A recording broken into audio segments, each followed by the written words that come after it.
Thanks, Jerry, and good morning, everybody. I'd like to thank Jerry in particular for his fantastic support, not just during this week, but over the last couple of years for everything we're doing at Galactic. We've had a ball the last couple of days. It's been a fantastic festival, and nice to see some friendly faces in the front rows there. Managed to get out of belly up and here this morning, which is some achievement. I also noticed somebody that looks uncannily like my boss sitting in the back row, but hopefully he's not here. Let me just start with a show of hands. Who, at some point in their life, dreamt about going to space? Fantastic. Who thinks they will go to space?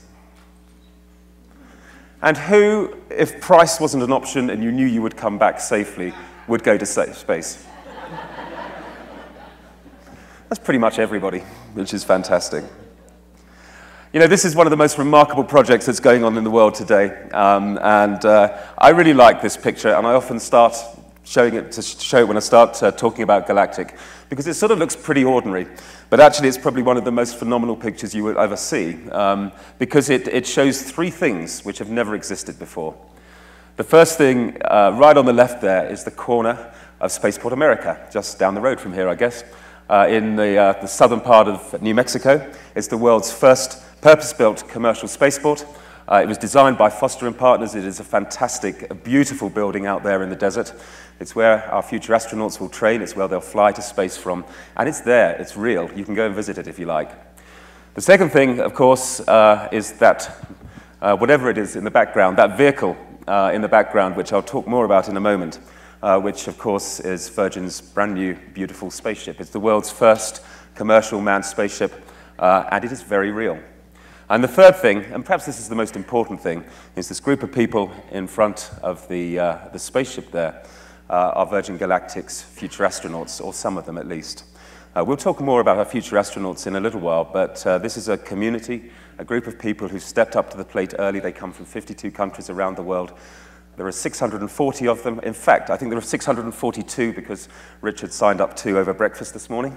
They are so important to this project. But we'll talk a little bit more about them in a moment. And I've left my slide thing just down there. Thanks, Jerry. So this is a very, very real project. You know, I think a lot of people will have heard of Virgin Galactic, but it often will be a surprise at just how advanced we are. These vehicles are real, they're flying. We fully expect the spaceship to be right in space during 2013, and for our first commercial passengers to start flying in 2014. So we are very, very close.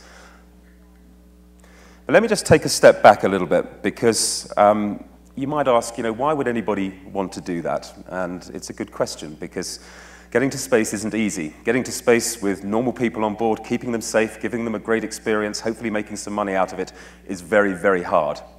And as I've been at this company, I've been here for about 8.5 years now, I think it's defined for me more than anything else as that it's just so important to get right first time, but it's really hard to get right first time. And I think that only Virgin, in some ways, you know, are capable of doing this, because Virgin just has a history of loving a challenge. It's almost what Virgin exists for. And, you know, we have built one of the most incredibly diverse brands in the world by targeting industries that have become lazy or complacent, or who are serving their customers badly. And we move into their space, we shake them up, and we force change.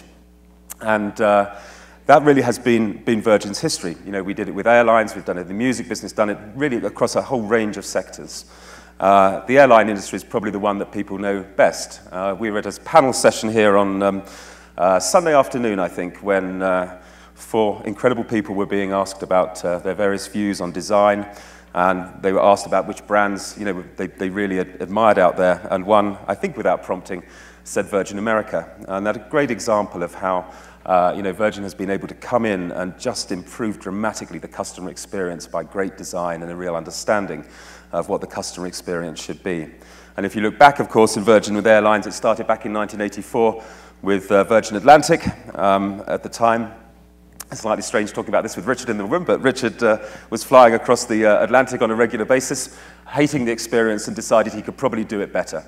So managed to get hold of a 747, launched Virgin Atlantic, and I guess the rest is history. And at the time, it was very interesting because Marketing Week in the UK did a survey, and they said, this is a very strange way for a brand to evolve, and we sort of doubt that you can go from a record business to an airline and take your customer base with you. And they said, in fact, we're going to do a survey. And so they went out to their readership and said how many people would be willing to fly the Atlantic from London to New York on an aircraft with a record label, basically, on the tail. And the next week, they came back and said, yep, just as we thought. 90% of those that responded said they wouldn't want to fly across the Atlantic on an aircraft with a record label on its tail. So Richard then wrote a letter, which was published in the following week, saying thank you so much for doing the research, which I probably should have done before I started the airline. However, if 10% of the British public are willing to fly, then I better buy some new aircraft. And of course, as I say, the rest is history. And that, like so many other Virgin businesses, started with a huge challenge, a belief that we could do it better, and innovated, just provided great design, great customer experience, and created some of the most fantastic companies in the world. We tend to announce early. We tend to tell the story, warts and all. We're not always successful. There are one or two Virgin companies which haven't quite made it, and I'm going to steal a Richard joke here, but one of those was one that I don't think made it to Aspen, but it certainly made it to London. It was called Virgin Brides. This was a great idea for a business. It didn't work too well, and as Richard said, the trouble is we just couldn't find any customers.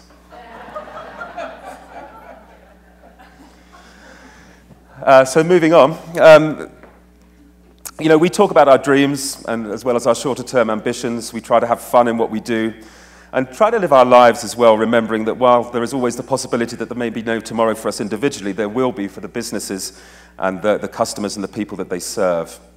And one of the things that we have been doing in the past few years is really to understand how we can use the brand to inspire and promote the pace of change that is required in order to keep our businesses successful, but also to make the businesses that we run sustainable in the world with its many challenges that it faces today. And we sort of sum that up that we don't just play the game, but we aim to change it for good. And I think that better than anything really sums up the Virgin philosophy. So let's sort of move into the air before we move into space, and sort of give an example, I guess, of how we tend to use the brand to inspire the companies which are going to be very important to us in the future. And let's go to airlines again. Things are going to have to change dramatically in the airline industry if we're going to be able to run sustainable businesses, coming into the 21st century. And the big issue, of course, is just to get more efficient aircraft. Aircraft's efficiency hasn't changed dramatically in 30, 40 years. They've got bigger, they've probably got safer, they've got more advanced. The entertainment system's a lot better, but they still use vast amounts of increasingly expensive fuel. So Virgin decided a few years ago that it could do something which would perhaps really focus the minds of the Boeings and the Airbuses of this world to really think about how they might use modern materials technology, modern aviation, aerospace design to build better aircraft that Virgin Atlantic, Virgin America and others could use in order to run better businesses, better for the customers, better for the business and better for the planet as well. And so we had this plane built. It was called the Virgin Atlantic Global Flyer. It was built by a company in Mojave in California that you're going to be hearing a lot more about in the next few minutes, called Scaled Composites, which was led by one of the world's foremost aerospace aviation design gurus, Bert Rutan. Now, we built it for a guy called Steve Fossett, a good friend of Richard's, who's sadly no longer with us, who I think had the world record for having more world records than anybody else. And one of the world records that he wanted to hold that he hadn't achieved at that point was to fly an aircraft right around the world on a single tank of fuel without stopping. And we thought this was a great opportunity, to bring adventure into the brand, or to really strengthen that value of adventure. Obviously strong links to aviation, but also to prove to the world at large, but also to those that are in positions of power in the design and the build of commercial aircraft, that it could be done better. So this aircraft was built out of 100% carbon composite. It was only built for one pilot. And in 2005, it did what had never been done before, and Steve Fossett successfully circumnavigated the globe. Just one person on board, no stops, single tank of fuel. And of course, these lessons do get learnt, and we're now seeing aircraft like the Dreamliner, the A350, that are starting to use some of the lessons that we learnt from this aircraft and from others in the use of carbon composite materials in large aircraft design and manufacture, which are dramatically starting to bring down fuel consumption, and that's going to be incredibly necessary as we move forward into the next decade. So what does this all have to do with space? Well, when we as a business look at all the huge challenges that we face as a global population, it becomes really clear, I think, that there's no silver bullet. There's no one button that you can press which is going to solve everything. But we've also been aware, for the last 20 years, that space really matters. And if there was another button that you could turn off space today, life would change very dramatically in the way that we communicate, the way that we navigate, the way that we harvest foods, the way that we send goods around the world. We are incredibly dependent on space for many of the activities and the requirements that go alongside managing the needs of a burgeoning global population. So we had always identified space as a potential area of business. It looked like a good commercial opportunity. I think alongside that, I know that Richard and probably many others in this room, have been incredibly inspired by space, particularly during the 1960s. That was one of the most remarkable decades as far as the advancement of technology is concerned that we have ever seen. At the beginning of the 60s, we had hardly put anything into space. By the end of the 60s, 2 men were walking on the moon. And it was just such an inspiring 10 years for those that were living through it. And you saw those incredible pictures of people outside the world that we knew. They looked like they were having fun. It was certainly a very different world. No gravity, amazing views, all those sort of things. And a lot of people thought, I'd like to do that. And those that were young at the time, their parents, I think, were saying, this is going to be possible. We've seen the pace of change. This is going to continue. By 1985, it's probable that most people are going to be holidaying on the moon, or at least, having a trip to space for a weekend or whatever it is. And, for that generation, it was really, I think, very dispiriting and disappointing that as the space industry grew, it became even sort of increasingly exclusive. Fewer and fewer people were getting into space. They all had to belong to certain, or citizens of certain countries. They had to be super fit. They had to be super intelligent. They had to be government employees. And really, I think the chance of you and me getting to space, certainly as we approached the end of the 20th century, was looking incredibly remote. And that's, I guess, a cue for the classic Virgin business in some ways, because I said earlier, we love a challenge. We love looking at businesses where we think we can do things better, where the public are being badly served. And Richard and others, I think if they wanted to go to space, then probably lots of other people do as well. And we ought to try and do something about it. So back in the 90s, Richard actually registered the name Virgin Galactic and sent a team of people from Virgin out to do what we'd done in the airline industry, really, which was to go and get our hands on a vehicle, put the Virgin logo on it, and start sending people to space. And we very quickly found out that sending people to space was not like taking people from London to New York in a 747. And the reason for that, as many of you will know, is that there has been just an incredible lack of advancement in space launch technology, since the 1960s. I'm really mixing my superpower metaphors here. But we do have a problem. These are 2 of my favorite photos. 1961, that's the photo of Yuri Gagarin going into, just launching himself into orbit, or being launched into orbit. And the picture on the right is a very recent Soyuz launch. And it is just extraordinary when you think how just about everything else in the field of technology has just been transformed in that period, that it's actually pretty difficult to tell those photos apart. So when we went out and started looking for suitable vehicles, we started to get pretty worried, because it was evident that these type of rockets, although they're impressive, they've done an amazing job of scratching the surface of access to space, are not vehicles we could ever seriously contemplate for a commercial business. They're incredibly expensive. Every time the space shuttle launched, depending on how you work out the figures, it was sort of $500 million. The safety record, to be honest, of manned space vehicles relative to how many people have gone to space has not been great. They're not an environmental triumph, to be honest, partly because they are igniting huge bombs at ground level, and of course, generally the vehicles aren't reusable. So we came back to base scratching our heads a little, and I suppose decided at that time that we'd keep looking, but it was going to be a case of really trying to find new or nascent technologies that looked like they had broken or were going to break the situation that we found ourselves in, where we could at least see a route to safe vehicles, commercially viable vehicles, and also environmentally friendly vehicles. And as it happened, we didn't have to wait too long.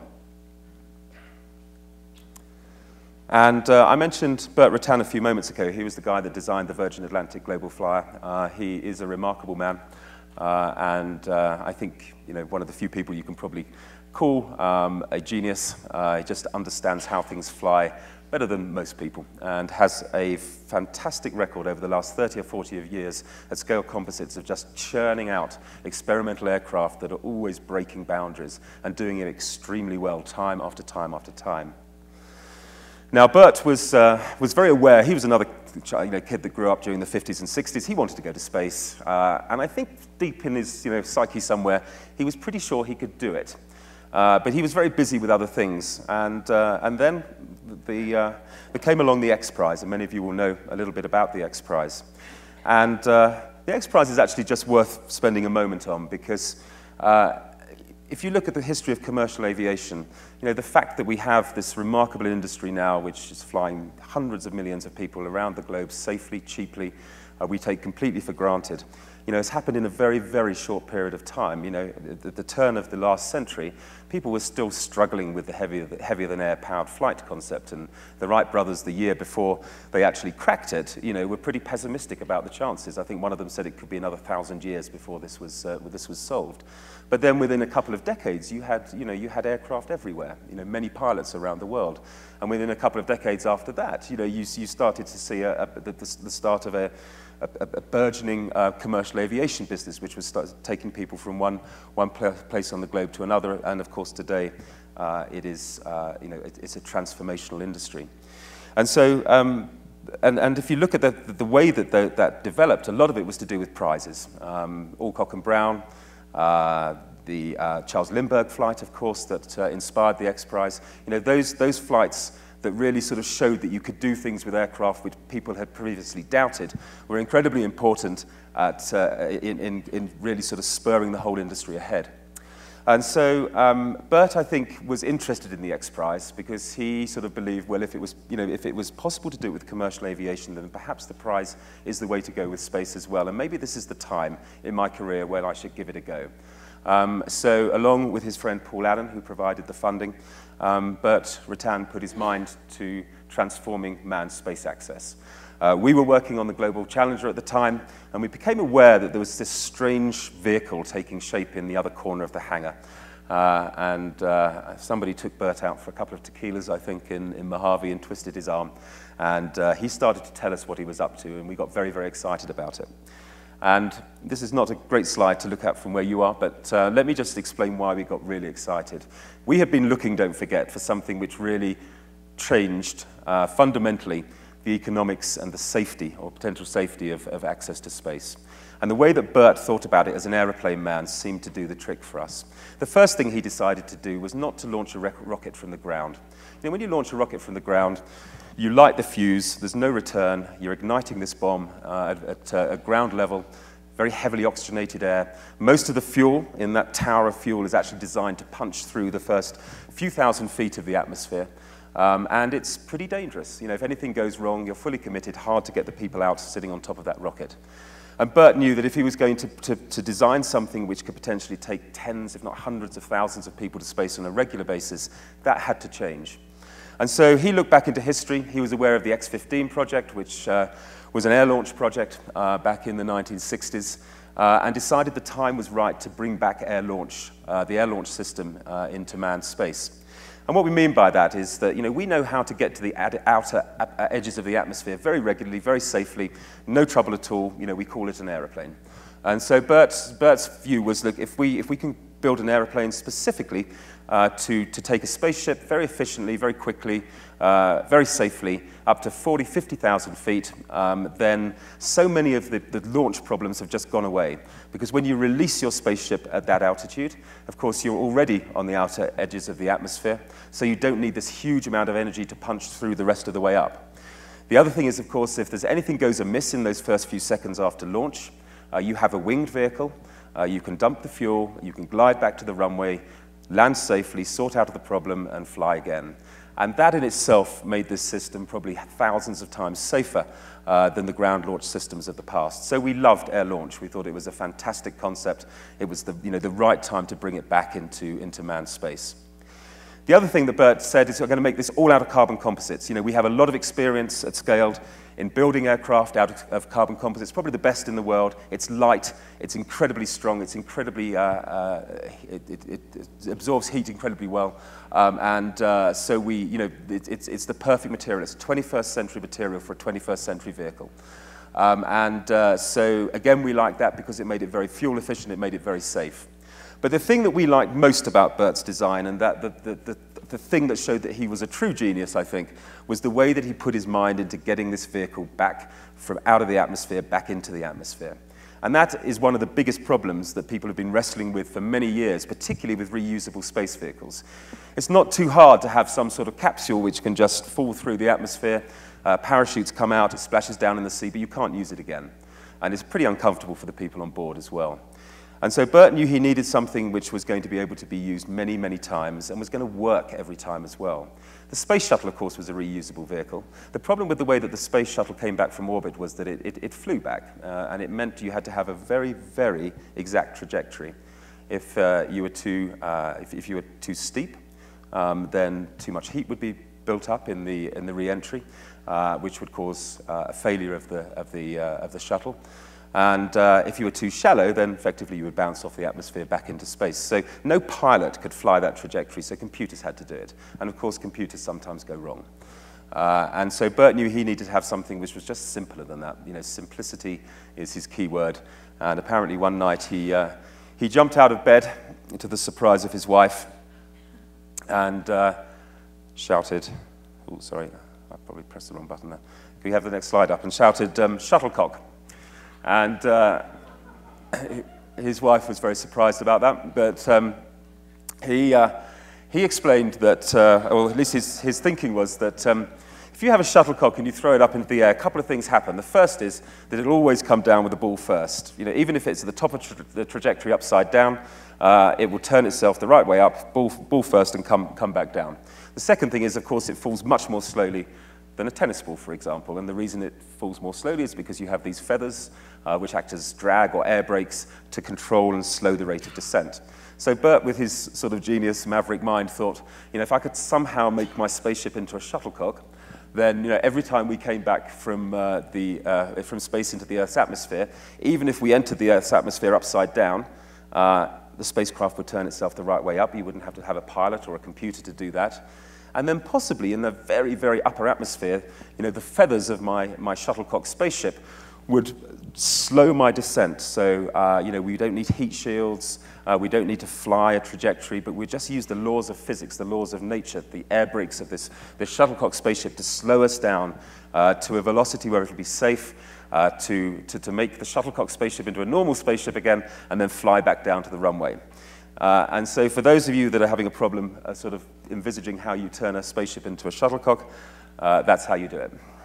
So this is our beautiful new spaceship, Virgin Spaceship Enterprise, VSS Enterprise. Spaceship 2 is the sort of generic name, and we have it here in what we call its feathered configuration. So these wings that are now standing at 60 degrees to the fuselage have effectively been rotated upwards.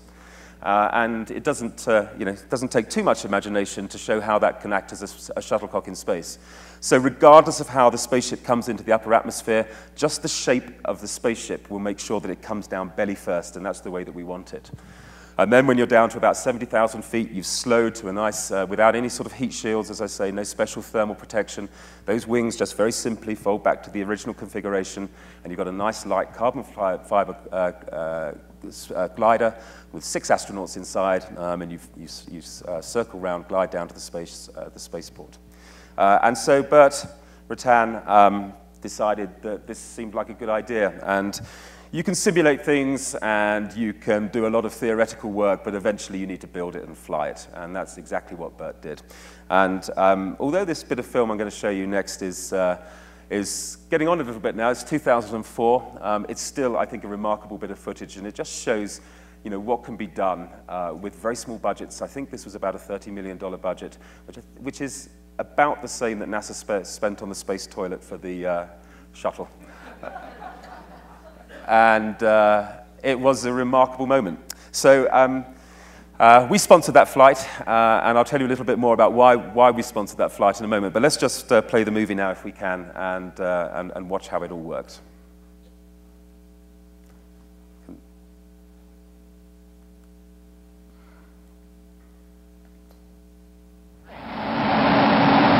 Good takeoff. Gears on the way up. Okay. And it's up in the video.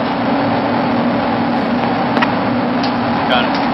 Heading cross-check and data sync check, go 25. Dynamics. Scum is go for release and ignition, elevons to go. 3, 2, 1, release. Release. Arm. Fire. Good flight. Good flight. Coming up 10 seconds, man. Brakes look good and low. Looking great at 20 seconds. Is that okay? Doing all right. Little lateral oscillations out. Copy that. 30 seconds. A little nose up temp is probably okay now. You look great. 10. Roll right. 300,000. 328. Radar 328. Copy that. 350. Suggest shutdown. Roger, shutdown. Feather unlock. Feather moving. RCSC on. Copy that, Brian. It's moving and it's green. The CTM's a little warm, but looking fine. RCSA looks nominal. Show the feather up. Okay, we do show the feather all the way up now. It is green.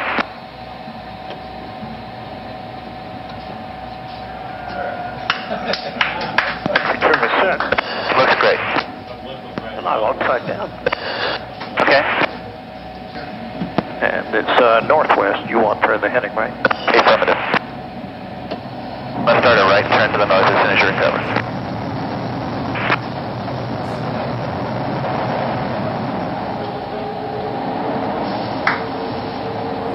Show the feather lock. Show the feather lock to the screen.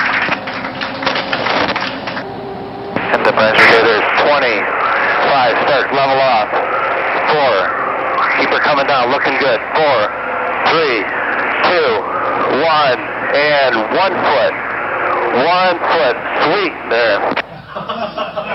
Congratulations, Brian. Land. Super land.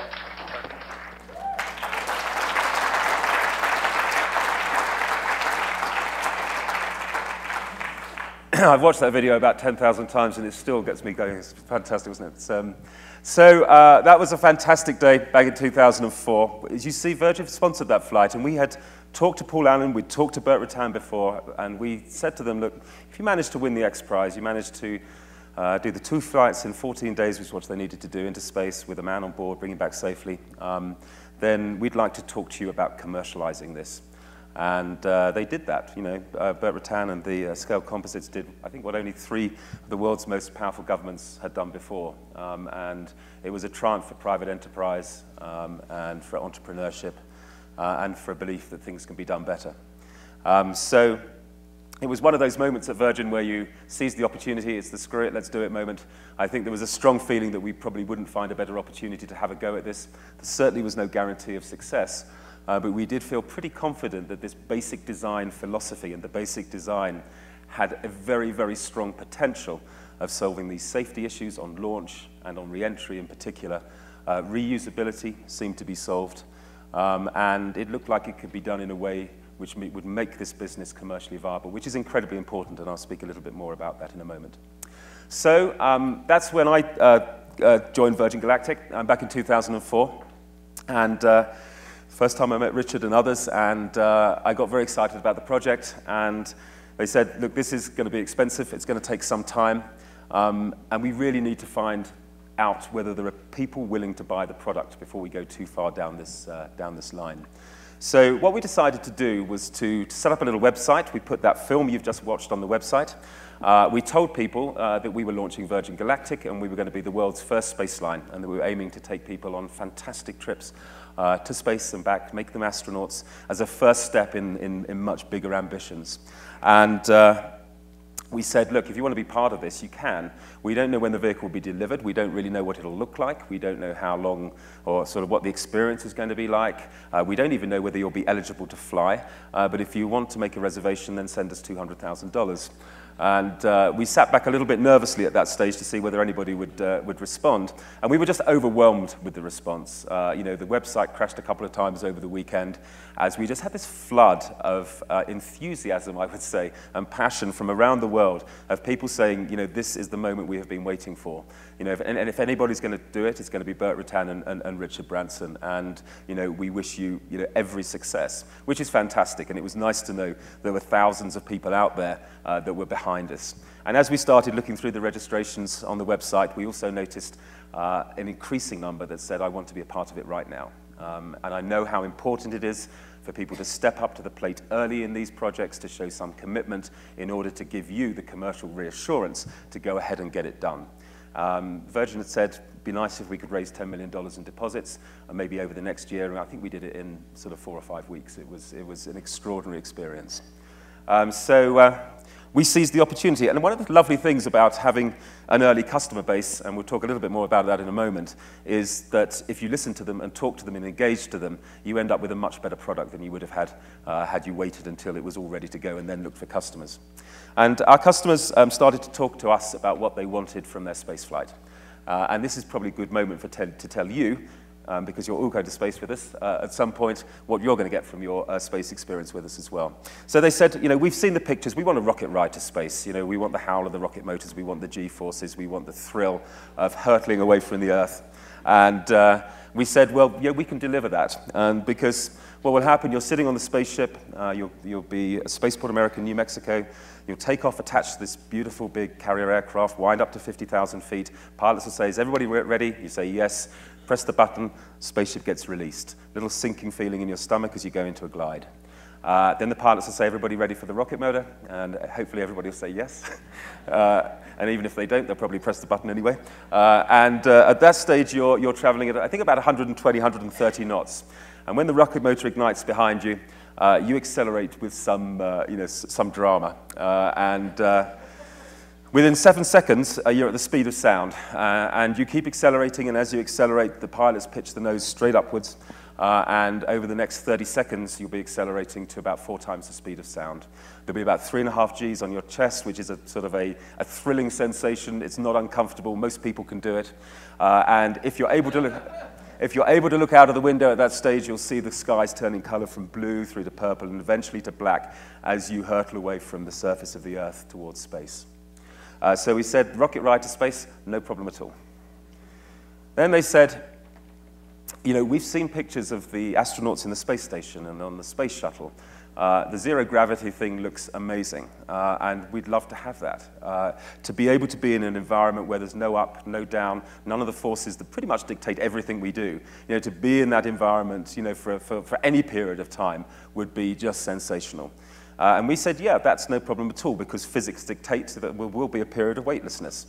And you'll be nicely sat in your seat with your seatbelt on, and it will be fantastic. And they came back very quickly and said, no, that's no good to us at all. You know, and if you're going to be with our seatbelts on, we want our money back. You know, this has got to be an experience where we are able to leave our seats, do the somersaults, float around. And actually, you know, that was a very good lesson or message for us, because it meant that we were very quickly designed a spaceship with Burt Rutan, which was much bigger than the spaceship that we had originally anticipated, which isn't an easy thing to do, but it's absolutely the right thing to do, because it delivers the customer experience, and this ultimately is what this business is about. So we do have a large cabin, and when the rocket motor switches off, when you've just got used to that, incredible sensation of a rocket motor right behind you, the G-forces, the acceleration, the black sky, the pilots will switch off the rocket motor, and the world inside the spaceship just changes dramatically, completely again. Because by this time, you're outside the Earth's atmosphere, there's no sound outside at all. We've deliberately designed the spaceship so there's no sound inside, there's no fans, there's no machinery working, and the silence of space is apparently awe-inspiring. But then the other thing, which is probably going to sort of take over that feeling, is that you're weightless. And we have fantastic seats, which we're going to be unveiling for the first time a little later this year, that have been specially designed to ensure that each passenger can very quickly just push away from their seats and escape into this big, big cabin and have, I think, a magical time of floating around. So we're going to be able to deliver the zero-gravity experience in a way that really nobody else can. I'll try once more. Okay.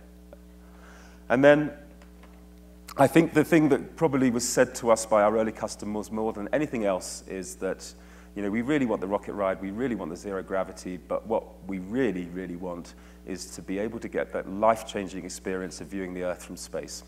One of the things that's incredibly fortunate about the job that we do is that we meet a lot of astronauts, a lot of professional astronauts, and many of them have been to space several times.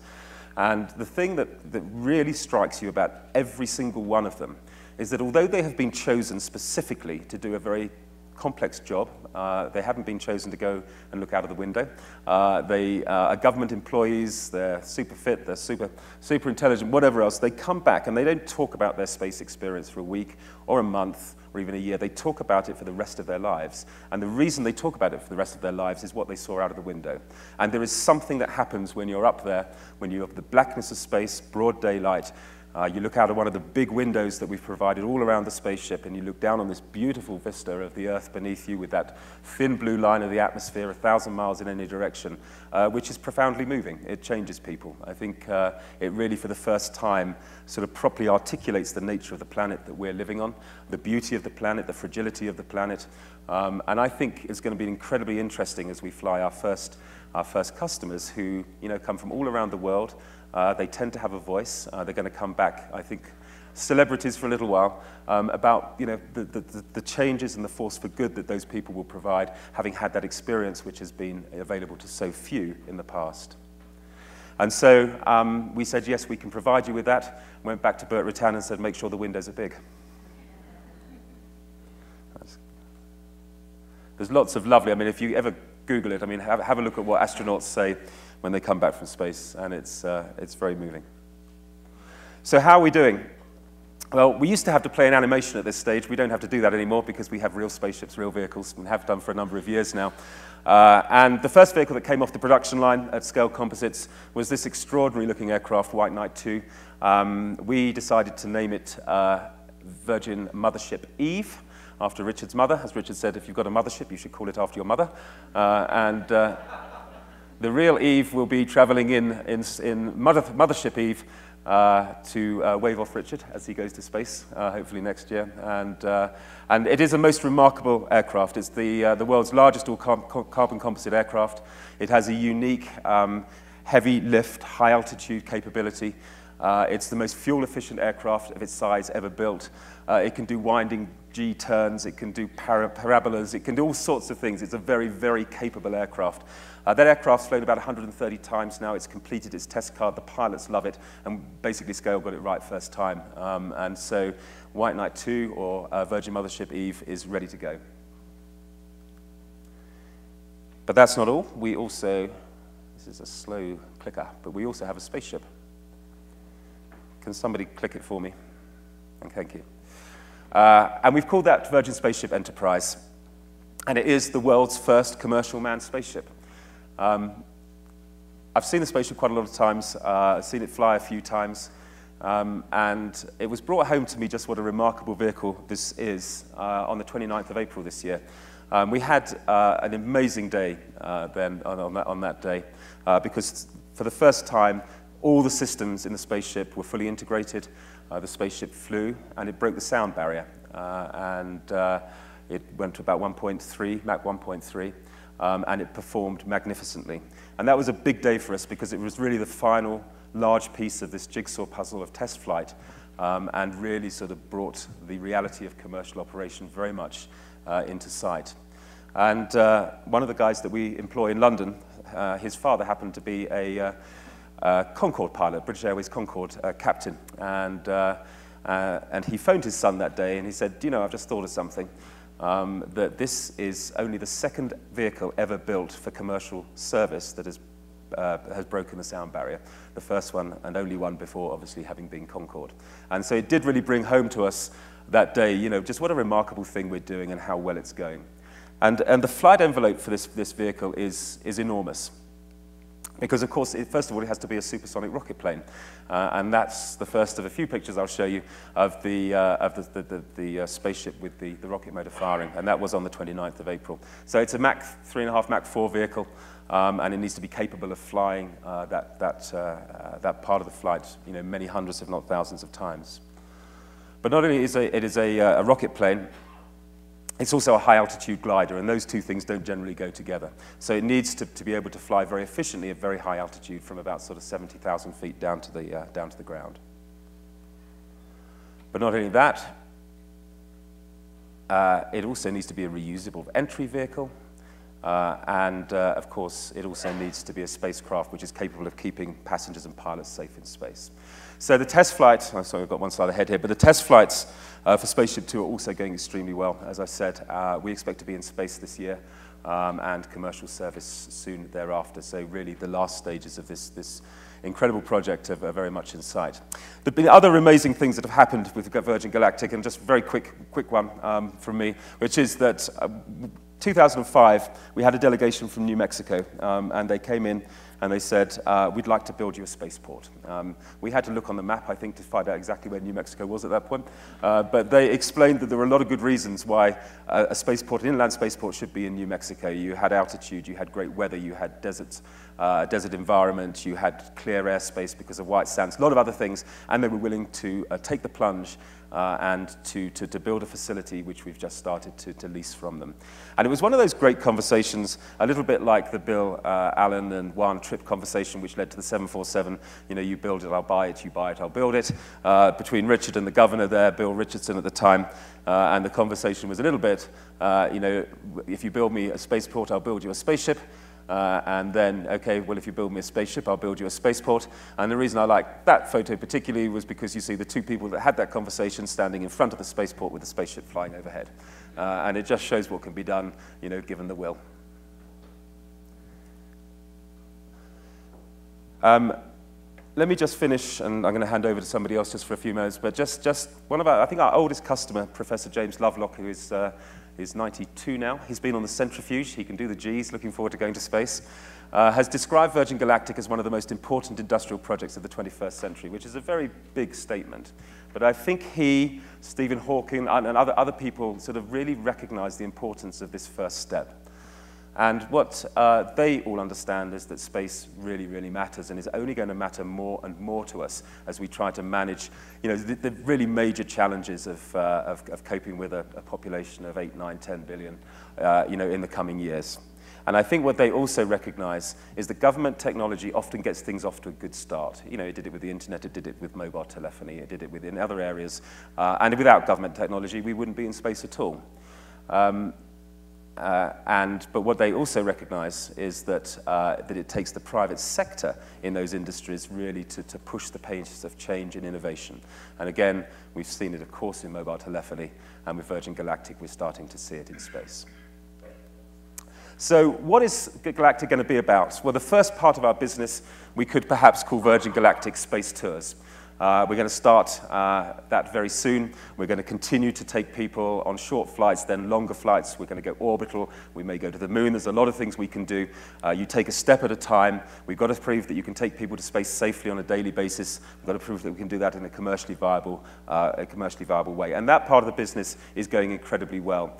I have somebody in the audience with me this afternoon, Dave Clark, who has the world record actually for selling more space tickets than anybody else, I think, probably. Thank you very much. Thank you very much for having us, everybody. It's a real honor to be here. I'm a little bit nervous because at breakfast this morning, Richard said he was going to jeer us, and he hasn't so far, so like something might be coming. Well, I'd like to talk just for a moment, and I realize we only have a few minutes left, about Stephen's explained the development of the business.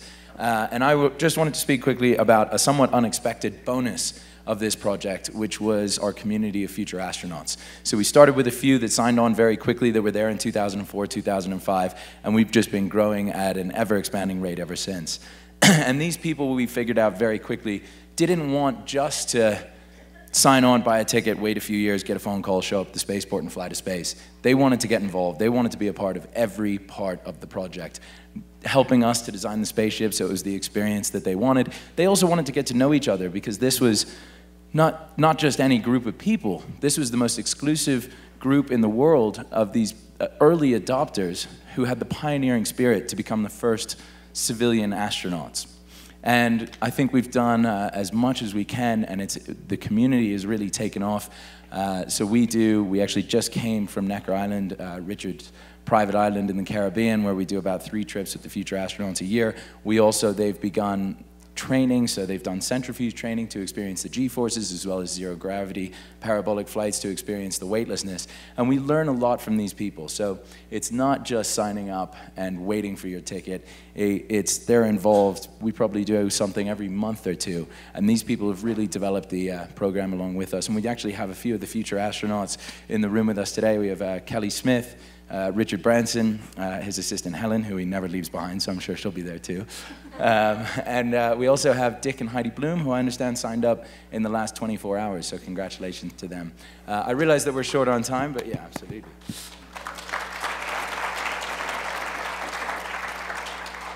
I realize we're short on time, so I'll stick around here after, and if anybody would like to learn more about joining this community of future astronauts and becoming one of the first people to leave the planet themselves, then please let us know, and we'd love to tell you more about it. Thanks again for having us.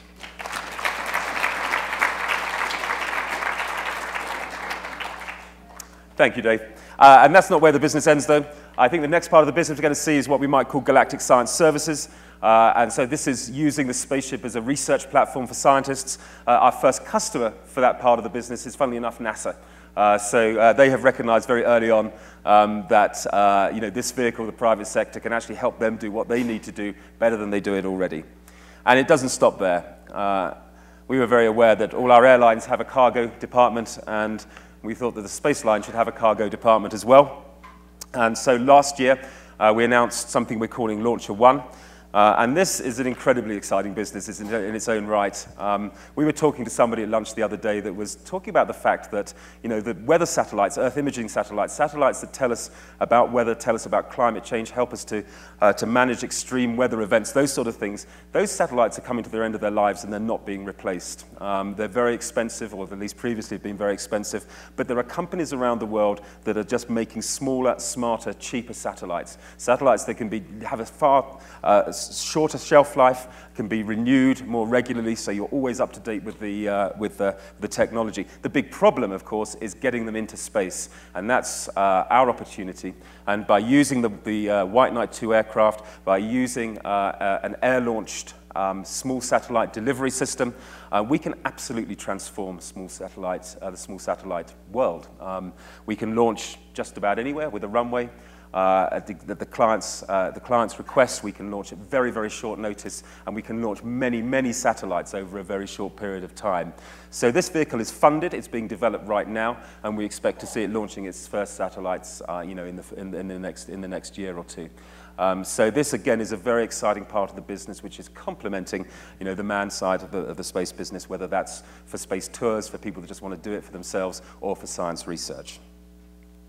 Now, the other thing that we're always encouraged to do at Virgin is to dream a little bit. Most of the time you have to concentrate on the day job, but dreaming is a great thing to do as well. A lot of us travel around the world, and although traveling on Virgin has made it as good as it's ever going to be, it's still pretty slow. And thinking about what is the real successor to Concorde? It's probably not going to be, well, it could be, probably not going to be a supersonic large plane. The future is probably point-to-point travel, transcontinental travel via space.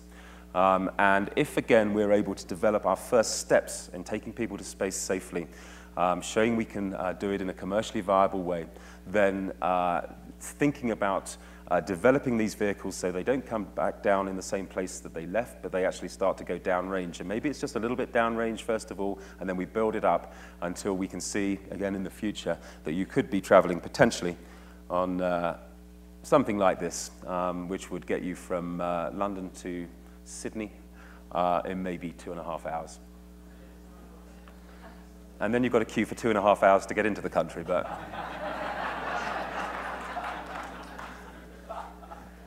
So that's pretty much it for me. I want to just play one final little film which shows a bit of our supersonic flight, and then hopefully we'll have a few minutes for some questions. So can we play the final movie, please?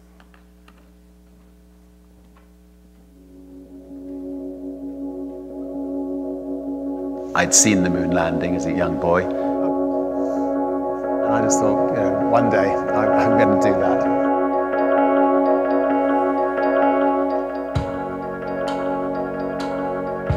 But years by year went by, and NASA didn't seem to be that interested in getting you or me into space. And so in about 1990, I suddenly thought, Virgin Galactic sounds like a good name. And so having registered the name Virgin Galactic, I had to do something about it.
To be perfectly honest, I think it would be very sad for anybody not to want to go to space. I mean, if you're inquisitive about life and inquisitive about the world around us, you just, you know, to be able to look back at our fragile Earth from space and see the beauty of it is something that I'm sure that every single one of us would love to do if we had the opportunity.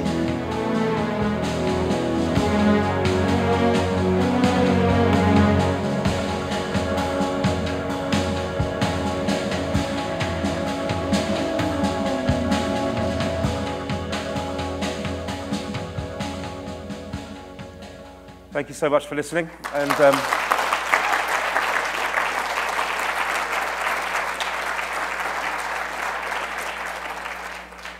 Dave, you should come up probably as well. And if there are any questions, we'd be delighted to answer them. Sorry, yes, you were first. Thank you. Do we have a microphone? Oh, Dave's got it.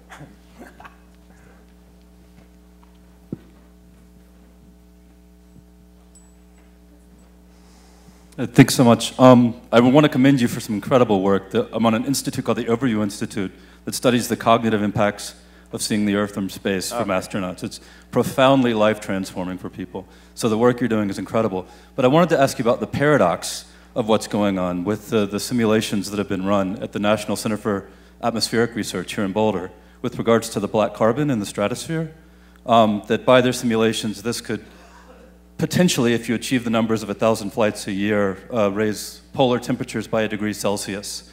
And I know that you're working on extraordinary advancements within the propulsion technologies, within the weight of the carbon composites and everything else.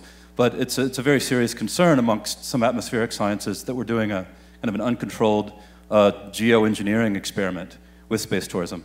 And so I was wondering if you could respond to that and how it is that you're seeing the sort of paradoxical integration of understanding the planet as a whole system and understanding that we have a very sensitive biosphere right now that needs to be preserved for future generations. Absolutely. I mean, and it's a really good question. I mean, the first thing to say, and before I address that specific point, is that this is by a huge factor, sort of a cleaner space system, or the cleanest space system that has ever been designed. Which doesn't mean that it's completely clean, that there isn't any impact, but it's a huge improvement. The specific issue that you mentioned is a very involved one. There's not much research on it yet, and we need to understand the true sort of the true story. And we're doing a lot of work, and we will continue to do a lot of work as we start to fly to really understand what that impact is. Whatever the impact is, it really is only, I think, a problem once you start to see this industry sort of really take off, and so it's not going to be an initial issue. And I think the other thing is that we're working really hard now on just making propulsion systems cleaner and cleaner, and I think we will see there will be developments in the propulsion system which I think will eventually, or hopefully over the fairly near term, just take away this problem. The rocket motor that we're starting with is great. It does the job very efficiently, very safely, but we will see rapid evolution, and we'll be tracking this very carefully. And the science at the moment is pretty uncertain on the exact impact. Yes. Oh, sorry. Thank you. It was fascinating what you presented. 3 quick questions. Obviously, this is going to, you've had already prototypes going up successfully. How long are the flights going to be? What are you going to be doing to control temperature with the variances in there? And last but not least, is there going to be any toilet room there? Dave? All right, yeah, sorry. So firstly, how long will the flight be? Passengers, or the future astronauts, will show up with 5 friends 3 days before their flight, so there'll be 3 days training and preparation, and the space flight will take place in the morning of the 4th day. And from takeoff to touchdown, it's about 2.5 hours. The second question was about temperature control. The spaceship is a double skin, and it'll be a shirt sleeves environment, so you won't require any kind of clothing or extra materials to help you maintain the temperature, and it should be comfortable. There's not much variance actually for a suborbital flight.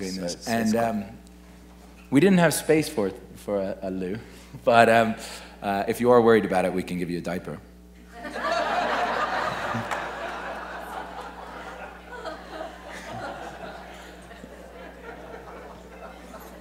Everybody happy with that? Sorry, the lady here has had her hand up very patiently.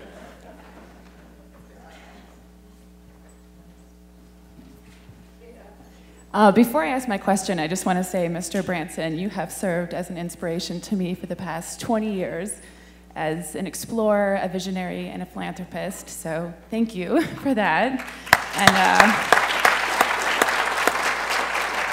And I was and continue to be a big fan of Steve Fawcett's as well. So my question is, how many people do you have signed up currently? And is there a screening process that you put them through, a physical or mental screening process? So we have, we were very excited last year because we signed up our 528th future astronaut, which means that we have more people signed up to fly with Virgin Galactic than have ever been to space in history. We now have blown past that, and we're about to sign up our 650th future astronaut. We do look for, we speak with every astronaut. It's a very personal onboarding process. And if they are concerned about certain medical issues, and we raise the ones that could be an issue, we can discuss those. And we also have a chief medical officer that's worked with NASA and also works with us. As long as you don't have a major heart condition that hasn't been dealt with, you should have no problems flying to space with us. To prove that the market of our future astronauts was capable of flying to space, we took our first 100, our founding astronauts who signed up, and we put them on a centrifuge facility in Philadelphia, and we could exactly replicate the G profile of our space flight, and that's the G's 3.5 GZ or GZ, on launch, which goes from your head down, and then 6GX on re-entry, which goes from your chest through to your back. And pretty much everybody performed brilliantly on the centrifuge, which proved that our market of future astronauts, which is not like the astronauts that NASA recruits, these are different shaped, different aged people, but they're still absolutely capable of flying to space with us. We actually had a funny conversation with the managing director of Virgin Active, which are the gyms, and I think we worked out that we could fly a higher percentage of people to space than they could accept as members of their gyms. I think they had a lot of people on New Year's Day deciding it was time to start running, and they said, not here. I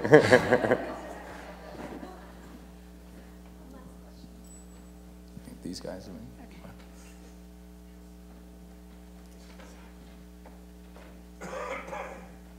Great. Obviously, Virgin as a commercial enterprise is really important. I think both for Michael's generation and for mine, Sir Richard Branson has been a huge cultural icon for a lot of us and inspiration. Obviously, you guys are going to worry about the economics of making this all work as well, but is there something with the launch next year to sort of inspire a new generation of technology and science interest, both educationally, but also just worldwide?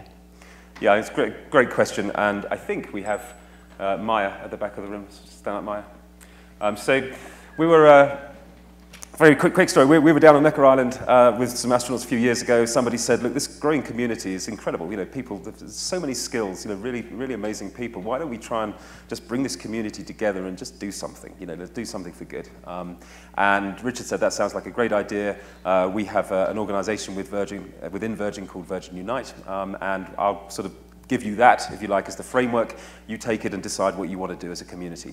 And the community very quickly decided that they would like to use the inspiration of space to inspire students to study and pursue careers in science, technology, engineering, and maths with a sort of entrepreneurial and environmental overlay. And Maya, who joined us a couple of years ago, has been running that for us, and it is really starting to take off. So we now have some of our future astronauts have sponsored students, for example, so there's a scholarship program which is going around the world, and it's going to get bigger and better. And I think by the time we get into commercial launch, we're going to have some really lovely schemes going, which means that we can use this spaceship to inspire teachers, to inspire students, and to frankly, give us the people that we need in the future as Virgin Galactic to take you to the moon or whatever it is. So we're absolutely aware of that, and our future astronaut customers are a fabulous resource, and they want to play their part. I think we're about past, aren't we? Yeah, thank you. Okay, well, thank you very much again. Thanks. Great job. Thank you so much. Is that all right? Thank you Well so done. much. Thank you so much for having me. Really Thank you, great, Jerry. Really great. Thank you.